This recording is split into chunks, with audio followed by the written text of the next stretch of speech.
Hello students, welcome to Guru Mantra IQ channel. I am Mithilesh Kumar.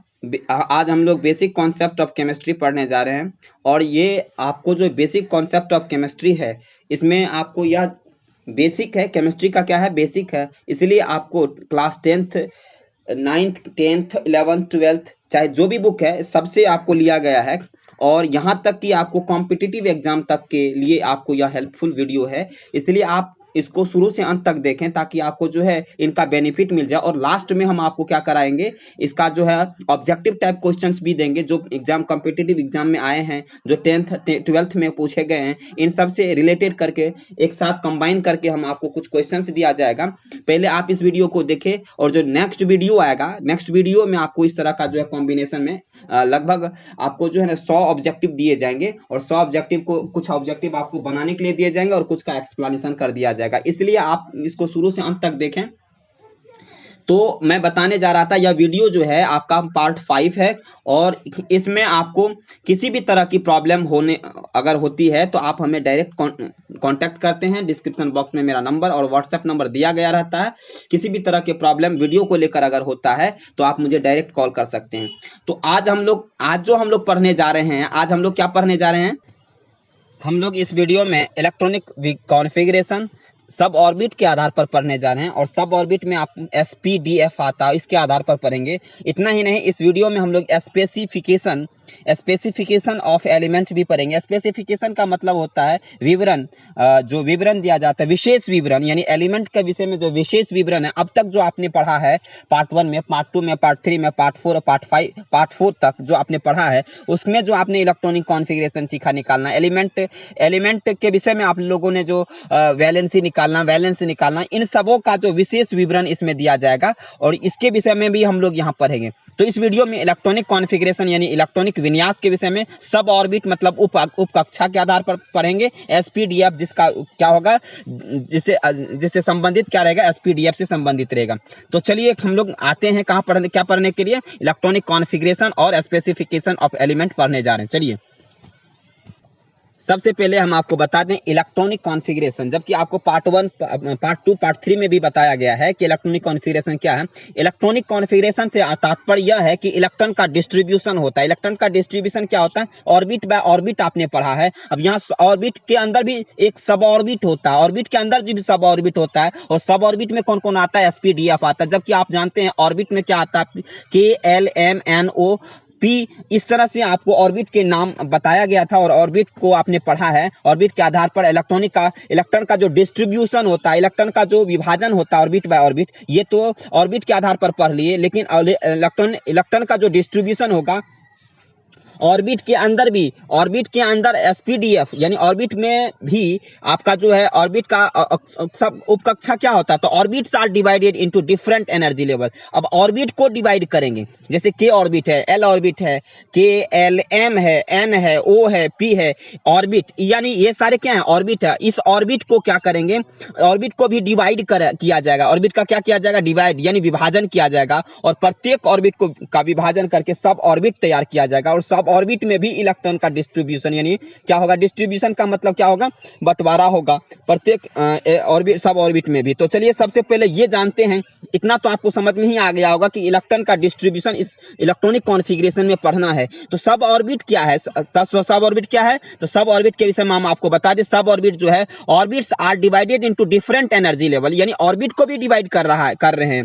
किसको divide कर रहे हैं? ऑर्बिट को। ऑर्बिट का मतलब क्या होता है? कक्षा, यानी कक्षा को विभिन्न ऊर्जा स्तरों में विभाजित किया गया है, जिसे सब ऑर्बिट अर्थात उपकक्षा कहते हैं। यदि ऑर्बिट को विभिन्न ऊर्जा स्तरों में, ऊर्जा स्तर मतलब ऑर्बिट में, यानी इलेक्ट्रॉन का जैसे ही हम क्या करते हैं, जैसे हम आपको बता देते हैं, ये है आपका क्या है, मान लीजिए ये न्यूक्लियस है, ये आपका K है, ये आप क्या है L है। इसी तरह से मान लेते हैं कि इसमें 2 इलेक्ट्रॉन रहेंगे। इसमें कितने इलेक्ट्रॉन रहेंगे? 2 रहेंगे। तो ये एक ऊर्जा स्तर भी, इसको बताए थे कि एनर्जी लेवल भी कहते हैं इसको क्या कहते हैं? ऑर्बिट को एनर्जी लेवल भी कहते हैं, इसको सेल भी कहते हैं। आपको पहले जो तीसरा वीडियो में ही बताए थे कि आपको इसको क्या कहते हैं? एनर्जी लेवल भी कहते हैं, इसको सब ऑर्बिट भी, इसको हम जो है ऑर्बिट शेल भी कहते हैं और ऊर्जा स्तर भी हिंदी में कहते हैं, एनर्जी लेवल भी कहते हैं। यानी इलेक्ट्रॉन का जो डिस्ट्रीब्यूशन करेंगे, इलेक्ट्रॉन का जो हम लोग क्या करेंगे, बंटवारा करेंगे, कैसे करेंगे, तो इलेक्ट्रॉन का बंटवारा अब ऑर्बिट के अंदर होगा, ऑर्बिट में भी ऑर्बिट के अंदर जो होगा, ऑर्बिट के अंदर जो होगा उसको क्या कहते हैं, सब ऑर्बिट कहेंगे। यानी ऑर्बिट्स आर डिवाइडेड, यहाँ क्या पढ़ रहे हैं, orbits are divided into different energy level, यानी ऑर्बिट कक्षा को विभिन्न ऊर्जा स्तरों में विभाजित किया गया है, जिसे क्या कहते हैं, सब ऑर्बिट कहते हैं। सब ऑर्बिट के विषय में आप समझ गए होंगे। चलिए यहाँ सब ऑर्बिट के विषय में बताते हैं। सब ऑर्बिट में क्या क्या आता है उसके नाम हम जानते हैं। सब ऑर्बिट में यहाँ जो है एस आता है, एस को क्या कहते हैं, इसका पूरा नाम क्या है, शार्प, SHARP, शार्प। पी से क्या होता है, प्रिंसिपल होता है। अब यहाँ देखिए डी से क्या होता है, डिफ्यूज होता है। एफ से क्या होता है, फंडामेंटल। आपको हम समझने के लिए आपको हम बता दें कि SPDF जो लिया गया किस आधार पर लिया गया, किसका ये शॉर्ट फॉर्म है, तो SPDF का आप शॉर्ट फॉर्म भी जान गए। अगर आपको एग्जाम में यह पूछ जाता है SPDF सब ऑर्बिट है और उनमें पी का क्या अर्थ होता है, तो आपको यह समझ में आ जाएगा, प्रिंसिपल आप बता देंगे। यानी आपको कॉम्पिटिटिव एग्जाम में या किसी भी एग्जाम में अगर ये पूछा जाता है SPDF सब ऑर्बिट पढ़ते हैं, इसमें एस का क्या फुल फॉर्म होता है, इसका पूरा नाम क्या होता है, तो एस का क्या होता है, शार्प होता है। बस इतना ही इसमें ध्यान रखना है। अब इसका हिंदी आपको जानने की कोई जरूरत नहीं है, हिंदी जान करके आपको कुछ मिलेगा भी नहीं। मतलब यहाँ समझ जाइए कि शार्प, एस से शार्प होता है, पी से प्रिंसिपल होता है, डी से डिफ्यूज होता है, एफ से फंडामेंटल होता है। अब हम आपको बता रहे हैं यहाँ जो SPDF है, जबकि हम आपने पढ़ा था ऑर्बिट में कि ऑर्बिट में किसी भी ऑर्बिट में, जैसे मान लेते हैं कि यह क्या है, या न्यूक्लियस है, यह के है, ये आपका क्या है, पहला ऑर्बिट है, ये दूसरा ऑर्बिट है, ये तीसरा ऑर्बिट में अगर पूछा जाए कि किसी भी ऑर्बिट में इलेक्ट्रॉन की अधिकतम संख्या कितना होती है, किसी भी ऑर्बिट में जब बात करें, maximum number of electron in any orbit 2n², क्या होता है, प्रत्येक ऑर्बिट, किसी भी ऑर्बिट में इलेक्ट्रॉन की अधिकतम संख्या क्या होती है, 2n² होती है। लेकिन हम यहाँ ऑर्बिट तो पढ़ नहीं रहे हैं, यहाँ क्या पढ़ रहे हैं, सब ऑर्बिट पढ़ रहे हैं। सब ऑर्बिट में क्या होगा, किसी भी सब ऑर्बिट में में उपकक्षा में इलेक्ट्रॉन की अधिकतम संख्या क्या हो जाएगी। यदि ये क्वेश्चन आ जाता है आपके एग्जाम में, क्या आ जाता है कि किसी भी सब ऑर्बिट में इलेक्ट्रॉन की अधिकतम संख्या क्या होती है, तो 4l+2 होता है। 4l+2, यहाँ 4l है, यहाँ आपको हम वहां बताए थे ऑर्बिट में, क्या बताए थे, प्रिंसिपल क्वांटम नंबर बताए थे। क्या बताए थे, 2n²। n को क्या बताए थे, प्रिंसिपल क्वांटम नंबर है। अगर आपसे यह भी एग्जाम में पूछा जाता है n को 2n² होता है कि नहीं, n को अगर यह पूछा जाता है कि 2n² में n क्या है, तो प्रिंसिपल क्वांटम नंबर है। जबकि सब ऑर्बिट में आप देखें तो सब ऑर्बिट में लिखा हुआ है 4l+2। क्या लिखा हुआ है, 4l+2। यहाँ l क्या है, तो एजीमुथल क्वांटम नंबर है। तो आपको यह भी n क्या है, वहां n का मान कहां से शुरू करते थे, वहां n का मान 1 2 3 से शुरू करते थे, जबकि यहाँ n का मान कहां से, l का मान कहां शुरू करते हैं, 0 1 2 3 से शुरू करते हैं। अगर यहाँ आपसे पूछा जाए किसी भी सब ऑर्बिट में इलेक्ट्रॉन की अधिकतम संख्या क्या होती है, तो 4l+2 बोलेंगे आप। चलिए हम देखते हैं। और इस प्रकार से SPDF में तब इलेक्ट्रॉन की संख्या कितनी होगी, जैसे आप के में 2 मैक्सिमम इलेक्ट्रॉन की संख्या कितना होता था, 2 होता था, और के बाद क्या आता था, l में कितना होता था, 8 आता था, फिर 2 8 18 32, इस तरह से KLMNOP में डिस्ट्रीब्यूट था इलेक्ट्रॉन। और हम आप यहाँ देख रहे हैं क्या, सब ऑर्बिट में SPDF करके आता है। ये SPDF में विभाजित होता है, और इस प्रत्येक, चाहे S हो या P हो या D हो या F हो, प्रत्येक में क्या होगा, 4l+2 होगा। इलेक्ट्रॉन की अधिकतम संख्या कितना होगा, 4l+2 होगा। तो चलिए इस l का वैल्यू रख करके हम देखते हैं कि S में कितना है, P में कितना है, D में कितना है और F में कितना है। चलिए देखते हैं। L का मान 0 लिए, 1 लिए, 2 लिए, 3 लिए। SP दिया, पहले सब ऑर्बिट के नाम लिख देते हैं, S लिख दिए, P लिख दिए, D लिख दिए, F लिख दिए। L का मान 0 1 2 3 लिए। अब यहाँ क्या फार्मूला आपका क्या है, अब फार्मूला है 4l+2। क्या है, 4l+2, तो 4 का 4 होगा, L का वैल्यू यहाँ 0 है तो 0 लिख लीजिए, +2 है। तो अब इसको जब हम सिंप्लीफिकेशन करेंगे, यानी इसको जब इसका जो है 4 गुना 0 करेंगे या +2 करेंगे, कितना हो जाएगा, तो या 2 है, 4 गुना 0 बराबर 0 होता है, 0 + 2 बराबर क्या होगा, 2 ही होगा। तो इसका मतलब हुआ S में कितना इलेक्ट्रॉन हुआ, 2 हुआ, तो S2 लिखेंगे, इसको क्या लिखेंगे, 2 लिखेंगे। यानी आपको यह बता दिया गया, यानी आप जो देखेंगे मॉडर्न पीरियोडिक टेबल को जो आप देखते हैं उसमें लिखा हुआ रहता है S block, P block, D block, F block. इसका मतलब क्या समझे, S ब्लॉक का मतलब क्या हुआ, S में कितने इलेक्ट्रॉन रह सकते हैं, S में अधिकतम कितने इलेक्ट्रॉन रह सकते हैं, 2 इलेक्ट्रॉन रह सकते हैं, अधिक से अधिक। तो इसको हम किस तरह से लिख सकते हैं, S2 लिख सकते हैं, इस तरह से S⁻2 के इस तरह के तरीके से लिख सकते हैं। इस तरीके से हम लिख सकते हैं। P में फिर चलते हैं। P में जो है क्या है, P में अगर देखें L का मान 1 लेते हैं तो 4 × 1 हो जाएगा, +2 करेंगे तो क्या हो जाएगा, 4 1 जा 4 और +2 क्या हो जाएगा, 6 हो जाएगा। +2 कर देंगे तो 4 1 जा 4 और +2 कितना हो गया, 6 हो गया। तो P में कितना इलेक्ट्रॉन हो जाएगा, में 6 इलेक्ट्रॉन हो गया। उसी तरह डी का भी निकालेंगे, डी में 2, डी का में एल का वैल्यू 2 है तो 4 × 2, 4 2 जा 8 प्लस 2 कितना हो जाएगा 10 हो जाएगा। डी में कितना हो जाएगा इलेक्ट्रॉन 10 हो जाएगा। और एफ में आपका 3 हो गया, 3 एल की वैल्यू, एफ में 3 वैल्यू कितना हुआ, एल का वैल्यू 3 हुआ। और 4 × 3 करेंगे, एल की जगह पर 3 अगर वैल्यू रख करके 2 ऐड कर देते हैं तो क्या हो जाएगा 4 3 जा 12 और 2 14 हो जाएगा, यानी एफ में 14 इलेक्ट्रॉन रह सकते हैं। तो आप इस चीज को आप देख रहे हैं कि इलेक्ट्रॉन का जो डिस्ट्रीब्यूशन हुआ है, एस में कितना इलेक्ट्रॉन 2 इलेक्ट्रॉन, पी में कितना 6 और डी में 10 और एफ में 14 होगा। थोड़ा और जानने की कोशिश करते हैं, ग्रुप को हम देखना चाहते हैं या आपको हम ये बता देना चाहते हैं, एस जो होता है, जो मॉडर्न पीरियोडिक टेबल है, एस जो है कितने ग्रुप में डिवाइड रहता है। तो एस की अगर बात करें तो यह 1 और 2 ग्रुप में आता है। और पी कितने में, तो 13 to 18 जितने भी ग्रुप होते हैं, आपको हम यह ग्रुप को दिखा देते हैं मॉडर्न पीरियोडिक टेबल में। अगर मॉडर्न पीरियोडिक टेबल लेकर के हम आपको दिखाएं तो आपको अंडरस्टैंडिंग ठीक से आ जाएगी। चलिए हम लोग देखते हैं मॉडर्न पीरियोडिक टेबल, यानी पीरियोडिक टेबल जो है उसके आधार पर एस पी डी आपको वहां देखने की, S block, P block, D block और एफ ब्लॉक को देखने की कोशिश करते हैं। चलिए अब यहाँ आप देखिए कि एस ब्लॉक को देखिए, एस ब्लॉक आपको यहाँ दिया गया है, यहाँ देखिए ऊपर में एस ब्लॉक दिया हुआ है, यहाँ आपको पी ब्लॉक दिया गया है और यहाँ आपको डी ब्लॉक दिया गया है। यानी एस ब्लॉक में कितने आपको ग्रुप आ रहा है, तो आप एस ब्लॉक में देखें 2 ग्रुप आ रहा है, एक तो फर्स्ट ए आ रहा है और सेकेंड ए आ रहा है। यानी ग्रुप देखें तो ग्रुप की बात अगर करें तो पहला ग्रुप है, दूसरा ग्रुप है, देख लीजिए 1 और 2 लिखा हुआ है, यहाँ 1 और 2 लिखा हुआ है। Hydrogen, lithium, sodium, potassium, rubidium, caesium और फ्रेंशियम किस ग्रुप में आ रहा है, पहला ग्रुप में आ रहा है। ये किस ग्रुप का है एलिमेंट सारा, तो एस ब्लॉक का है। किस ब्लॉक का है, ये एस ब्लॉक का, यहाँ देखिए एस ब्लॉक लिखा हुआ है। अब पी ब्लॉक की बात करते हैं, पी ब्लॉक यहाँ देखिए पी ब्लॉक है, पी ब्लॉक का एलिमेंट्स है। लेकिन पी ब्लॉक में आप देखिए यहाँ जो पी ब्लॉक दिया गया है, तो पी ब्लॉक में कहां से कहां तक आता है, 13 से लेकर के 18 तक आता है।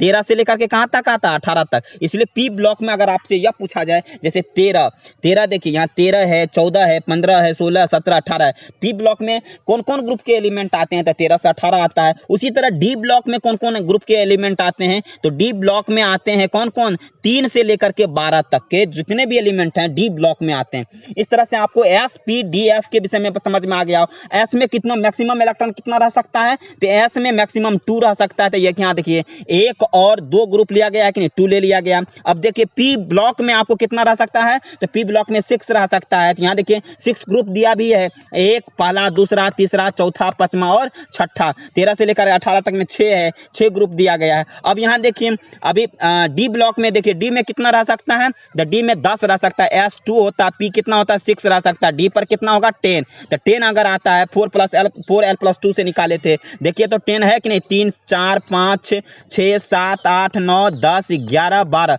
कितना हो जाएगा, 1 2 3 4 5 6 7 8 9 10, 3 से 12 तक में कितना हो गया, 10 हो गया। इस प्रकार से एस में 2, पी में 6, डी में 10, यानी समझ में आ गया होगा। यह भी आपको समझ में आ गया। और एफ में कितना रह सकता है 14, और 14 देखिए नीचे में दिया गया एफ ब्लॉक।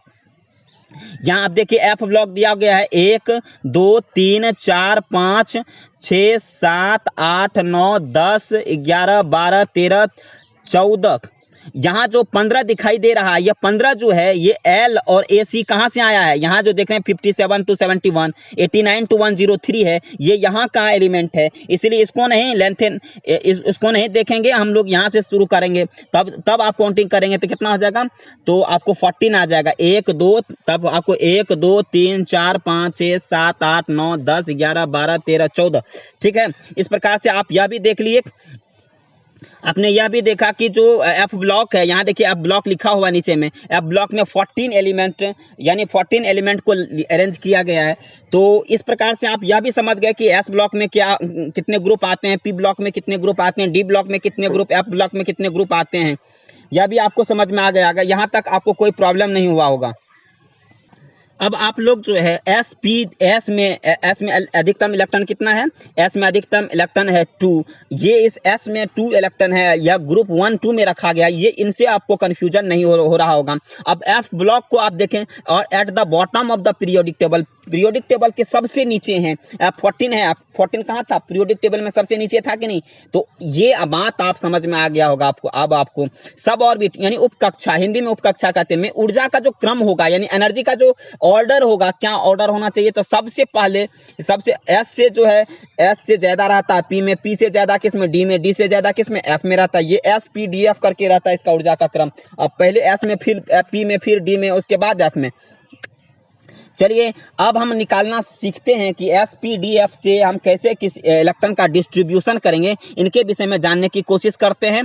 कैसे, जैसे अब KLMN के द्वारा निकालते थे। जैसे अभी सोडियम को कितना होता था, सोडियम के पास इलेक्ट्रॉन की संख्या कितनी है, इलेक्ट्रॉन की संख्या 11 है, क्योंकि एटॉमिक नंबर क्या है इसका, सोडियम का एटॉमिक नंबर यानी परमाणु संख्या 11 है, तो इसका जो है इलेक्ट्रॉनिक कॉन्फ़िगरेशन, इलेक्ट्रॉनिक विन्यास क्या होगा, 2 होगा, 8 होगा, 1 होगा। इस तरह से हम लोग निकालते थे। वहां ऑर्बिट के आधार पर निकालते थे, ये क्या ऑर्बिट हो गया, एल हो गया, ये एम हो गया। बाह्यतम कक्षा में 1 इलेक्ट्रॉन यानी सबसे आउटर मोस्ट ऑर्बिट में कितना इलेक्ट्रॉन, 1 इलेक्ट्रॉन होता है, तो इसको ऑर्बिट के आधार पर वहां निकालते थे। लेकिन यहां हम क्या करेंगे, सब ऑर्बिट के आधार पर। कैसे निकालते हैं सब ऑर्बिट के आधार पर, ये देखिए आप।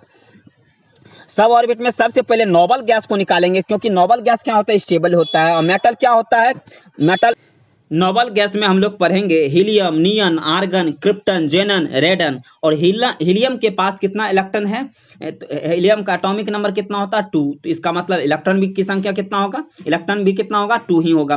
तो हीलियम के पास 2 है, नियन के पास 10 है, आर्गन के पास इलेक्ट्रॉन की संख्या 18 है, क्रिप्टन के पास 36, जेनन के पास 54, रेडन के पास 86 है। और सब ऑर्बिट के आधार पर हम लोगों को क्या करना है, इसका जो है इलेक्ट्रॉनिक कॉन्फ़िगरेशन यानी इलेक्ट्रॉनिक विन्यास तैयार करना है। तो हम हीलियम, नियन, आर्गन का बनाने का आधार बता देते हैं। और आपको क्या करना होगा, आपको जो है क्रिप्टन का, जेनन का और रेडन का आपको खुद बनाने के लिए दिया जाता है। इसे बना करके आप रखिएगा। लेकिन आपको ये बनाने के लिए होगा, पहले बनाने का कैसे बनाया जाएगा इसका हम तरीका बताते हैं। तो सबसे पहले हम आपको बता देते हैं इसको बनाने का जो तरीका है।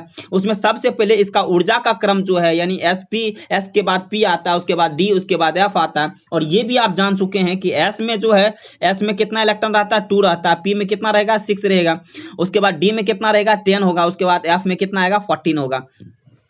S2P6D10F14 आपने यह भी जान चुका, पीरियोडिक टेबल के जरिए यह भी जान चुके हैं S2P6D10 और F14 क्या है, इनके विषय में भी आपको पता है। लेकिन अब हम जो किसी एलिमेंट्स का जब लिख रहे होते हैं, इलेक्ट्रॉनिक कॉन्फ़िगरेशन SPDF के आधार पर बना रहे होते हैं, तो इसको कैसे निकालेंगे, आप कैसे बना सकते हैं, हमें आता है। हम तो यहाँ ड्रॉ करके रखे हुए हैं, या बता देते हैं आपको। हीलियम को एटॉमिक नंबर, हीलियम का एटॉमिक नंबर कितना होता है, यहाँ हीलियम का एटॉमिक नंबर 2 दिया है, तो हमने क्या लिख दिया, 1s2 लिख दिया। लेकिन आपको तो समझ में नहीं आया ना, तो इसको समझाने के लिए आपको हम वे देते हैं, तरीका देते हैं। ये याद करने का तरीका है, इसको आप इस तरह से याद कर सकते हैं। चलिए हम बताते हैं आपको कैसे बनाएंगे इसको।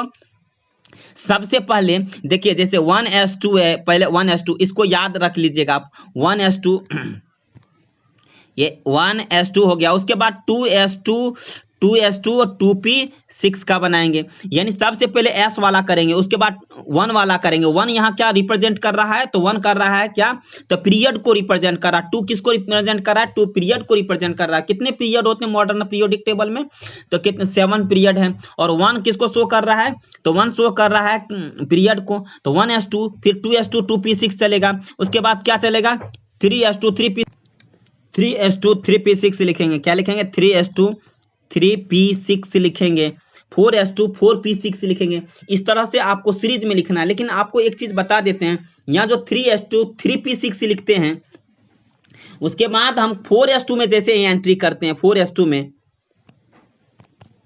4s2 4p6 में, यहाँ 4s2 4p6 लिखते हैं, 4p6 लिखते हैं। इनके बीच में हमको d वाले ग्रुप को भी एंट्री कर देना है, 3d10।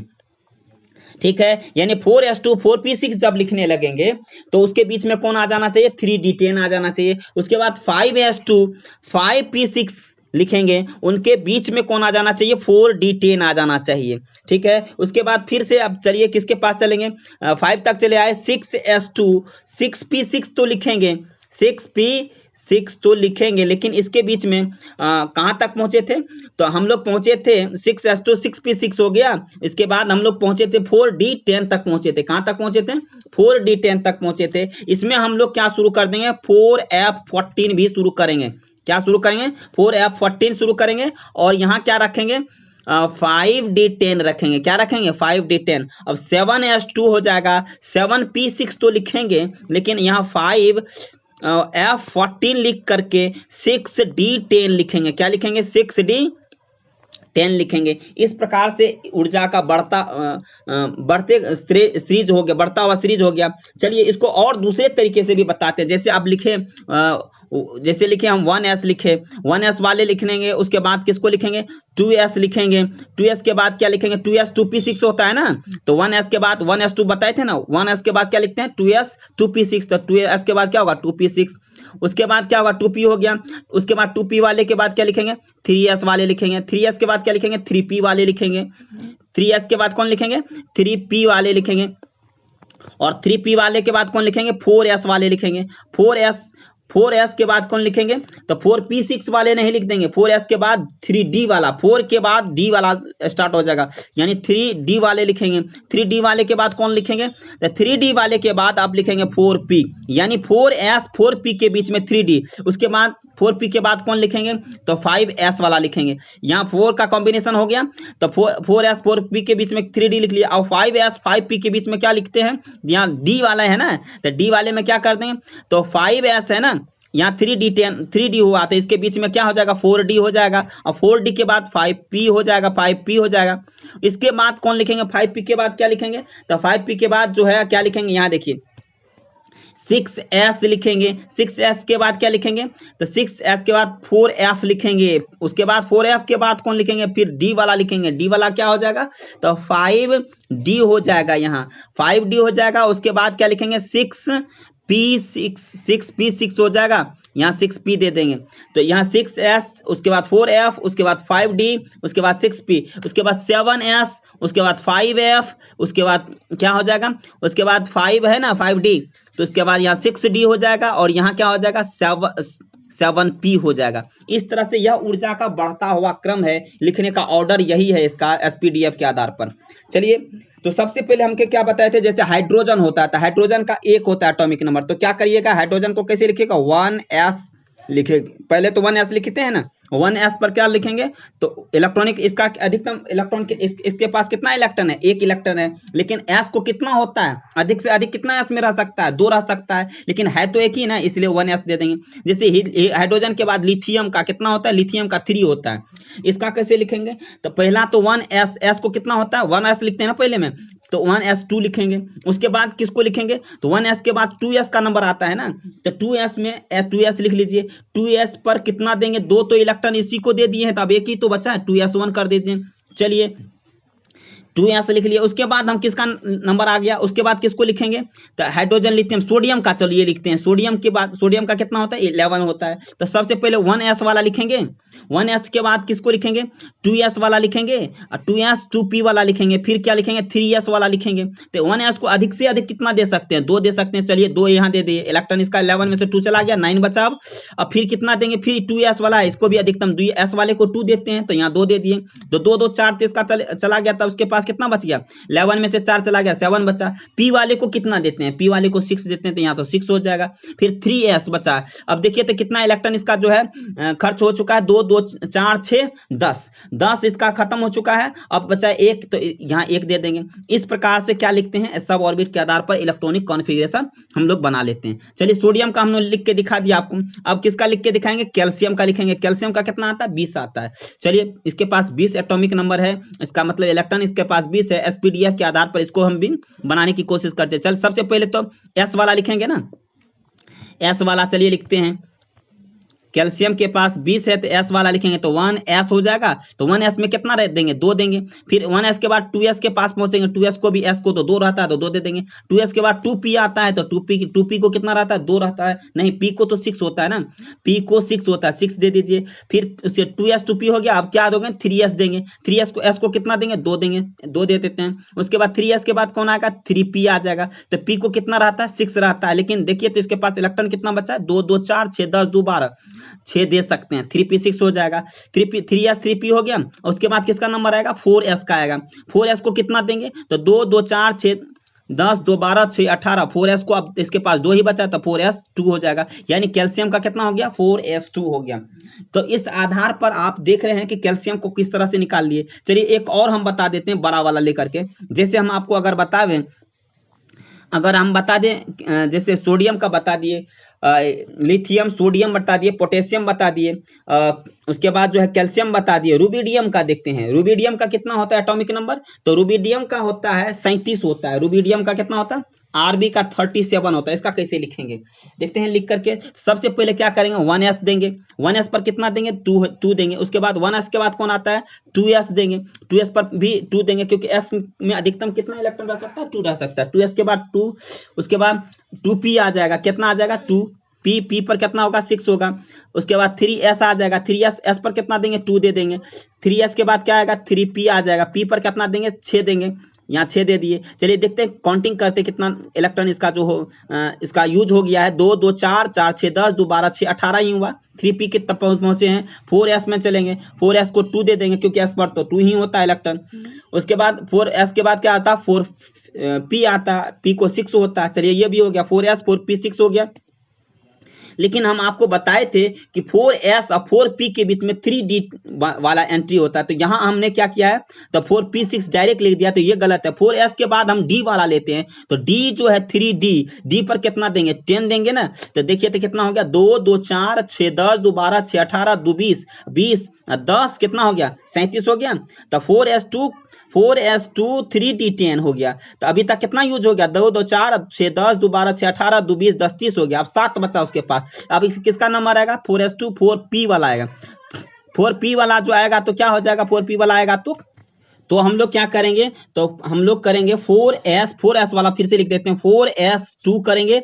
4s2 के बाद क्या करेंगे 3d10 करेंगे, तो 3d10 के बाद क्या हो जाएगा, तो यहां तक हमारा 30 यूज हो चुका है, 30 इलेक्ट्रॉन हमारा यूज हो गया। अब हम 4p के पास पहुंचेंगे, तो 30 p को चाहिए 6, तो 6 30 6 36 हो गया। अब 5 के पास पहुंचेंगे, 4s वाला क्लियर हो गया।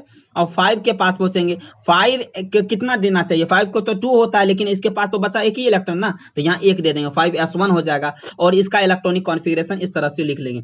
तो आप इसी तरह से आपको इलेक्ट्रॉनिक कॉन्फ़िगरेशन दिया जाएगा लिखने के लिए। अब मुझे नहीं लगता कि आपको कोई परेशानी होगा, चाहे मेटल का हो या नॉन मेटल का हो।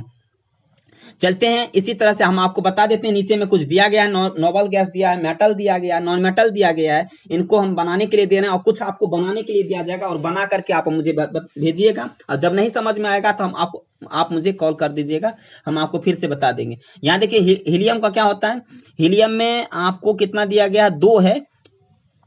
हीलियम में कितना है 2 है, तो क्या हो जाएगा, हीलियम के पास 2 है। जैसे हाइड्रोजन के पास 1 रहता था तो क्या लिखते थे 1s1 लिखते थे, 1s1 लिखते हैं।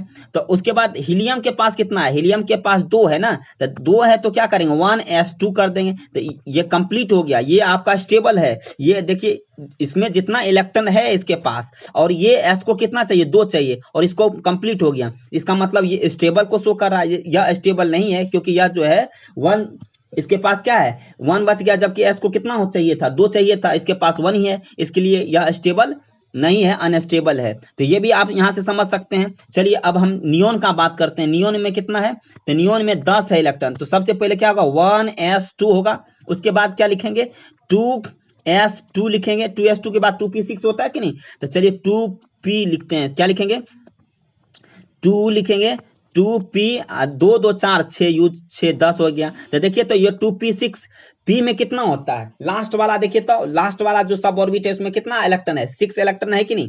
तो लास्ट वाले में यदि 6 इलेक्ट्रॉन होगा, यानी इसका फुलफिल है, स्टेबल है। उसकी इसी तरह से हम 1s2 2s2 2p6 के तरह से लिख लिए। उसके बाद हम आर्गन का लिख के दिखाते हैं। आर्गन का 18 होता है। चलिए 1s2 लिखेंगे, s के बाद क्या लिखेंगे 2s2 2p6 लिखेंगे कि नहीं, चलिए 2p6 लिख दिए। अब किसको लिखेंगे 3s2 लिखेंगे, चलिए 3s2 लिख लीजिए। 2 2 4 6 10 2 12, उसके बाद क्या होता है 3p6 होता है। तो ये देखिए ये फुलफिल हो गया। यदि फुलफिल हो जा रहा है तो इसका मतलब ये समझ जाइए कि ये स्टेबल हो रहा है, ये स्टेबल है। इसलिए नोबल गैस क्या होता है, स्टेबल भी होता है। वैसे भी हम लोग वहां पढ़े थे, स्टेबल होता है। स्टेबल का मतलब अस्थाई होता है। तो इसी तरह से हम आर्गन तक लिख दिए। आप क्रिप्टन जेनन रेडन का आप लिख करके भेजिएगा, नहीं आएगा समझ में तो आप हमको बताइएगा। वैसे तो आपको हम बता दिए इसका क्रम क्या होता है लिखने का, 2 तरीके से बताए, याद करने के तरीके और ओरिजिनल जो क्रम है वो भी हम आपको बताएं। उसी तरह से जितना पी को चाहिए उसके हिसाब से बांटते चले जाइएगा, आपको बन जाएगा ये। तो यहां देखिए मेटल का भी, यहां देखिए मेटल, इसमें देखिए इसमें क्या है, यहां आप यहां देखिए इसमें जो लास्ट वाला जो रहेगा वो बिल्कुल फुलफिल रहेगा। लेकिन यहां देखिए मेटल में क्या है, मेटल में 1s2 2s1 इसका मतलब 2s1 जो है दिया गया है, 2s1 दिया गया है कि नहीं, यहाँ 2s1 फुलफिल है, s को चाहिए 2 लेकिन फुलफिल नहीं है, 1 ही है, 2 तो यही यूज कर लिया, उसके बाद एक बचा, एक इसको दे दिए थे, एक देने से तो s का जो सब ऑर्बिट है जितना उसमें इलेक्ट्रॉन चाहिए उतना तो नहीं है, उसमें नहीं होने के कारण क्या हो गया, वह फुलफिल नहीं हुआ, इसलिए हम इसको कह देते हैं। अगर 1 आ जाता है लास्ट में, 2 आ जाता है, 3 आ जाता है, अभी हम दिखाते हैं आपको तो आपको समझ में आ जाएगा। जैसे मेटल में देख लीजिए और नॉन मेटल दोनों काम करके दिखाते हैं, तब आपको समझ में आ जाएगा।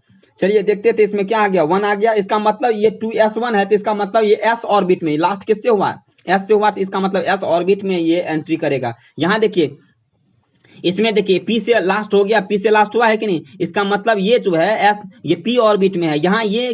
यहाँ केवल हीलियम की अगर बात करें, हीलियम को छोड़ दें तो हीलियम भले ही p ऑर्बिटल में दिखता है लेकिन वो काउंट होता है s ऑर्बिट में ही। किसमें काउंट होता है, हीलियम s ऑर्बिट में ही काउंट होता है। यहाँ देखिए, इसका हम बात कर रहे थे, लिथियम का बात कर रहे थे, सोडियम का देखिए, सोडियम क्या है, मेटल है, और इसके मेटल के लास्ट में क्या आया, 1 आया है कि नहीं, तो s ऑर्बिट में यह भी आएगा। मैग्नीशियम क्या है, तो यह s ऑर्बिट के फर्स्ट ऑर्बिट में आएगा, क्या होगा, फर्स्ट ग्रुप में आएगा। s ऑर्बिट के किस ग्रुप में, फर्स्ट ग्रुप में। कैसे पता चलेगा आपको s ऑर्बिट के फर्स्ट ग्रुप में आएगा, तो यहाँ देखिए हम आपको बता देते हैं, s ऑर्बिट में क्या है, लास्ट में ऊपर में इलेक्ट्रॉन कितना है, 1 है, जबकि उसको चाहिए कितना था, 2 चाहिए, 1 है, तो इसका मतलब समझ जाइए s ग्रुप है, सॉरी s ब्लॉक है और 1 क्या है, ग्रुप है।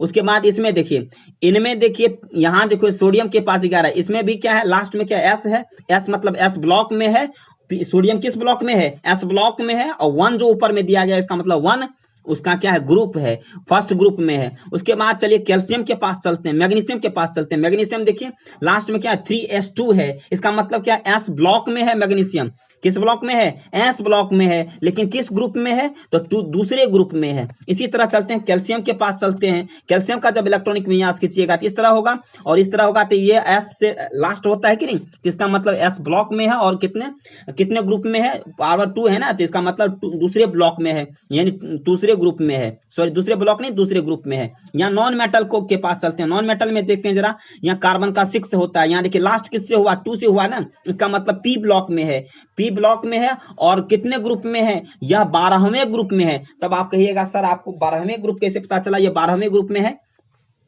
सॉरी 12वें ग्रुप नहीं, 14वें ग्रुप में है, 12वें नहीं 14वें ग्रुप में है। तो ये कैसे पता चला, तो यहाँ देखिए आप 1s2 2s2 2p2 लिखे हैं ना, तो ये दोनों इसमें काउंट होगा, क्या होगा, दोनों इलेक्ट्रॉन काउंट होगा, 2s2 2p2 यानी 2 2 4 यानी 10 इसमें ऐड करना होगा जी, क्योंकि नॉन मेटल है, नॉन मेटल p ब्लॉक के साइड रखा जाता है, इसलिए इसमें 10 काउंट ऐड कर देंगे। ये चीज हम आपको आगे चल करके भी बताएंगे, फिलहाल आप इतना समझ जाइए कि p ब्लॉक में अगर लास्ट होता है तो p ब्लॉक में होगा, वो ऑक्सीजन कितना है, 8 है, देखिए ऑक्सीजन का 8 है, तो यहाँ देखिए लास्ट में क्या है, 4 और 2 है ना, 4 2 कितना होता है, 6 होता है। इसका मतलब समझ जाइए किस ग्रुप में होगा, 16वें ग्रुप में होगा। किस ग्रुप में होगा, ऑक्सीजन 16वें ग्रुप में होगा। और आप यहाँ देखिए p ब्लॉक, यहाँ क्लोरीन 17 है, यहाँ देखिए 5 2 7, इसका मतलब ये किस ग्रुप में होगा, 7वें ग्रुप में होगा। लास्ट वाला देख लीजिए, ये p ब्लॉक में 7वें ग्रुप में होगा। ये भी आप समझ में आ गया, ग्रुप नॉन मेटल मेटल का जो भी किस तरह से मेटल और नॉन मेटल में इलेक्ट्रॉनिक कॉन्फ़िगरेशन को निकाल करके किस तरह से हम लोग डिवाइड करते हैं, ये भी आपको समझ में आ गया होगा। चलिए ये जो 5 5 और 2 देख रहे हैं, तो 7वां ग्रुप नहीं होगा, यहाँ जो है आपको 17वां ग्रुप होगा, 10 ऐड करना होता है। जैसे यहाँ आप ऐड किए थे, यहाँ ऐड किए थे 4 और 2 कितना है, 6, तो 10 ऐड करके हम क्या बनाए थे, नॉन मेटल में जब भी जाएंगे तो क्या करना, 10 ऐड करना होगा। इस साइड p ब्लॉक में हमेशा 10 10 को ऐड करना होता है, क्योंकि जब तक ऐड नहीं करेंगे तब ग्रुप का जो है फाइंडिंग नहीं आपको हो पाएगा। क्यों ऐड करते हैं ये भी हम आपको बताते हैं, क्योंकि डी के बीच में कितना, डी में 10, ये ट्रांजिशन मेटल जो है p ब्लॉक उसके बीच में आता है, इसलिए हमको 10 जो है डी ब्लॉक में 10 होता है, और 10 जो है ग्रुप जो है बीच में आता है, तो उसके बाद आपको p ब्लॉक आता है, इसलिए हमको 10 ऐड करना पड़ता है। चलिए ये भी आपको समझ में आ गया होगा। अब हम आपको कुछ एक्सरसाइज दे देते हैं बनाने के लिए कुछ घर से, कि आप इसको बना करके रखिएगा। जैसे निम्न इलेक्ट्रॉनिक कॉन्फ़िगरेशन लिखे, जैसे मेटल दिया गया है, हाइड्रोजन दिया गया है, पोटेशियम दिया गया है, स्ट्रोंशियम दिया गया है, स्कैंडियम दिया गया, यूट्रियम दिया है, टाइटेनियम, जिरकोनियम, मैग्नीज दिया है। उसके बाद जो है आपको एल्युमिनियम और उसके बाद टीन दिया गया है, nitrogen, phosphorus, oxygen, sulphur, chlorine, bromine, iodine, metal non metal का दिया गया। इसको आपको जो है इलेक्ट्रॉनिक विन्यास आपको ड्रॉ करके यानी बना करके तैयार करके आपको हमें व्हाट्सएप नंबर पर या डिस्क्रिप्शन बॉक्स में कॉन्टैक्ट नंबर या व्हाट्सएप नंबर दिया गया होगा, या नहीं तो कमेंट बॉक्स में लिखेंगे। और लेकिन आप लोग एक चीज ध्यान देंगे कि शेयर भी करेंगे इनको आप अधिक से अधिक लोगों को, ताकि हमारी फैमिली और ज्यादा बड़ी हो जाए। और दूसरी बात क्या है कि इसको बना करके आप कमेंट बॉक्स में भी लिख सकते हैं या फिर व्हाट्सएप नंबर पर मेरा सेंड कर सकते हैं, ताकि आपको चेक करके बता दें। फिर किसी तरह का प्रॉब्लम हो तो आप डायरेक्ट कमेंट बॉक्स में लिखिए या व्हाट्सएप नंबर पर लिख दीजिए, ताकि हम आपके प्रॉब्लम को सॉल्व कर सके। चलिए हम लोग आगे बढ़ते हैं। यदि आपको फिर भी आपको दिक्कत हो रहा है इलेक्ट्रॉनिक कॉन्फ़िगरेशन खींचने के लिए, तो मैं आपको और सरल उपाय कर दे रहा हूं, बना करके बताया जा रहा है आपको। अच्छा, ये जानना जरूरत है कि यह जो आपको इलेक्ट्रॉनिक कॉन्फ़िगरेशन एसपीडीएफ के आधार पर इस ऊर्जा के बढ़ते क्रम में आपको बताया जा रहा है खींचने के लिए या बनाने के लिए दिया जा रहा है, यह किस नियम पर आधारित है? तो यह ऑफ वाव प्रिंसिपल पर आधारित है, इस प्रिंसिपल पर आधारित है।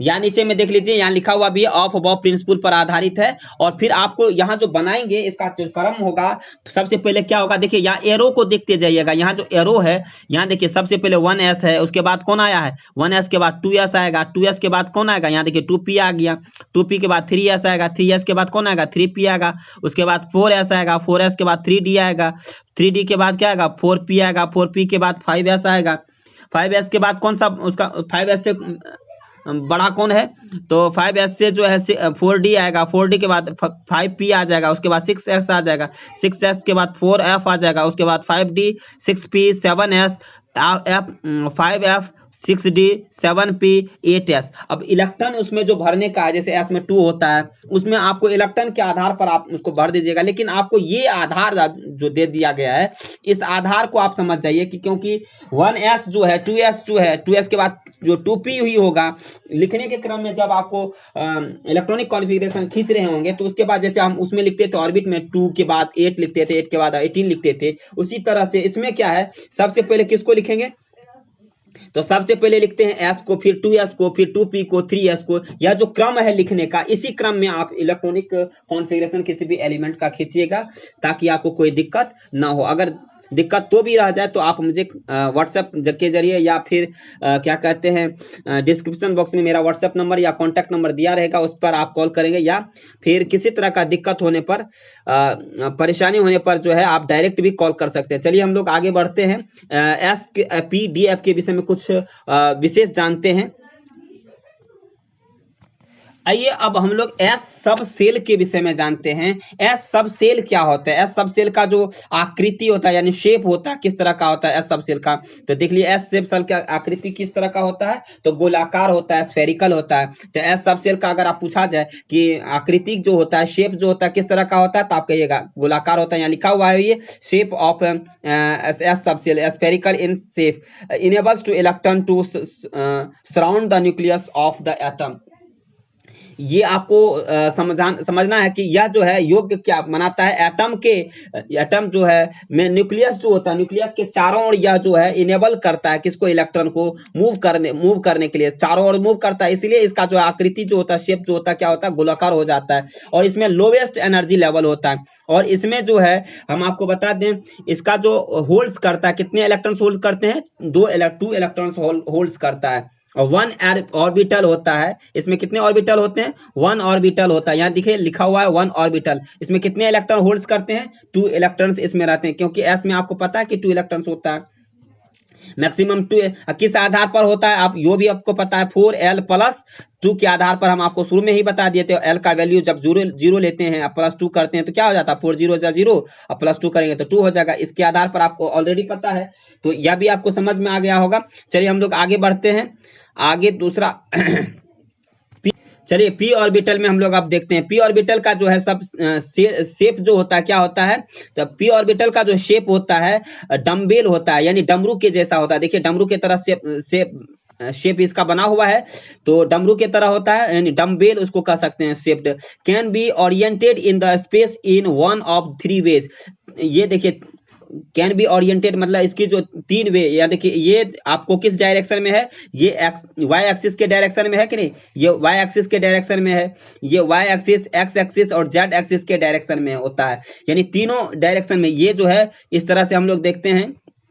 ये देखिए, ये इस तरह का जो है, ये जो है आपको दिया जा रहता है इस तरह से, एक मिनट, यह इस तरह से दिया रहता है। ये हो गया आपको एक्स एक्सिस, ये हो गया वाई एक्सिस, ये हो गया जेड एक्सिस।